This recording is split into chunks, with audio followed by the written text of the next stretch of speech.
we've noticed a lot of challenges with many of our customers that assemble low volume, high complexity products like this inverter. Some of the key things that they have to get right are making sure that they've assembled the components correctly, specifically the harnesses. Any mistake in this can obviously cause a malfunction, and in some extreme cases also create a fire. Also, there's an increasing demand for traceability, so to know which product was made, which are the subcomponents that were installed, as well as where that product has ended up. So, full traceability of the manufacturing process is now becoming even more important, even for household inverters like this one. Some of the other challenges that our customers are experiencing is obviously high turnover of staff. So you can train somebody up to actually, assemble this inverter.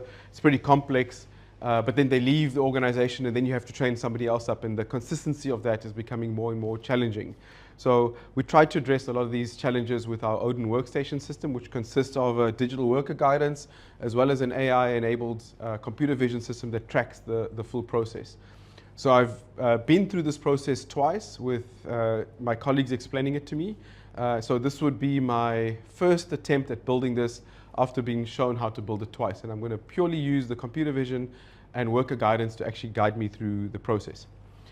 Also, one important thing is the system can be set up to display multiple languages. You basically do that setup right at the beginning.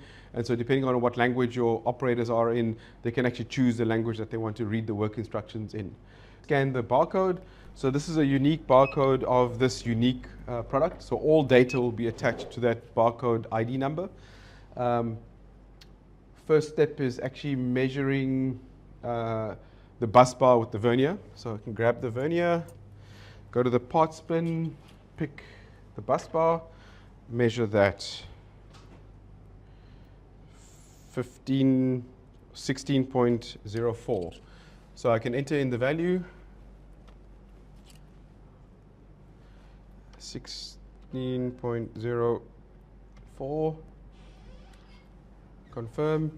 And because that's in range, it allows me to continue to the next step. If it wasn't in range, if I picked the wrong bus bar, it would have actually stopped the process. The next step is fit the bus bar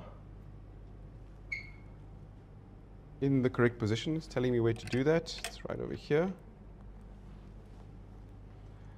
Press the phantom button.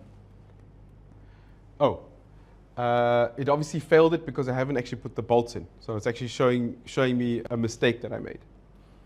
Grab the bolts, bus bar bolts, fit these in.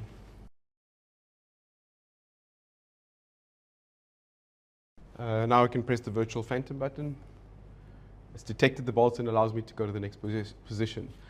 Now it's telling me to pick up the bolting tool and actually tighten the left-hand bolt. And also over here is a computer vision system that only enables the bolting tool when it's in the right position. So as you can see, it's completely disabled.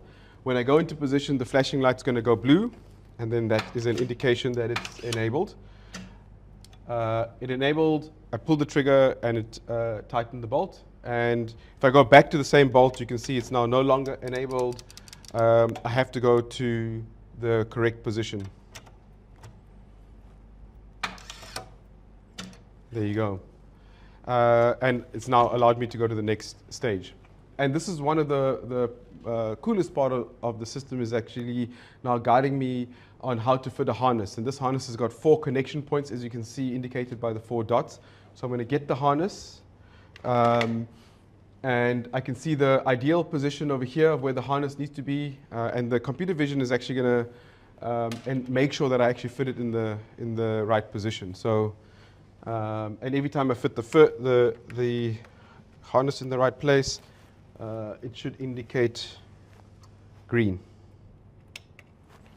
There we go. So those 2 are good.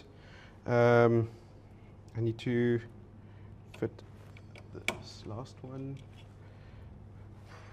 I actually need to get the screw. I forgot to get that for the last position. All 4 are good. Confirm with the phantom button. Now, very similar to before, I can take the tightening tool and actually tighten on the bolt. So it's completely disabled. until I go into the right position. Detects that, I can switch it on, and it then switches off once it's tightened. Similar to before, it's another 2-point harness that needs to be connected. This one, again, it's showing me the ideal position of where that harness should be.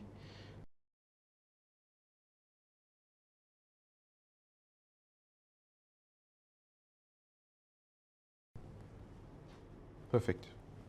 Position, phantom button, sorry. Then a third harness, this is a small harness, cable 3, and it's right over here.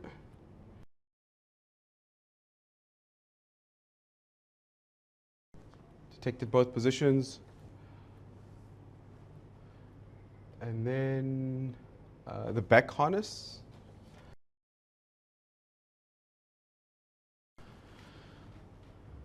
Good. Now it's telling me to take the red battery terminal.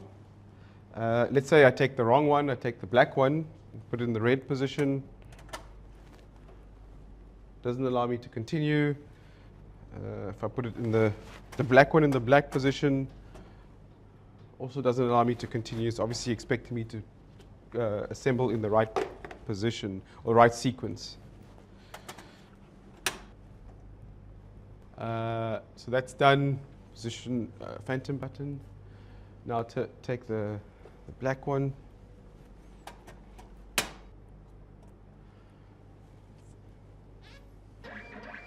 It's now printed out a pass label.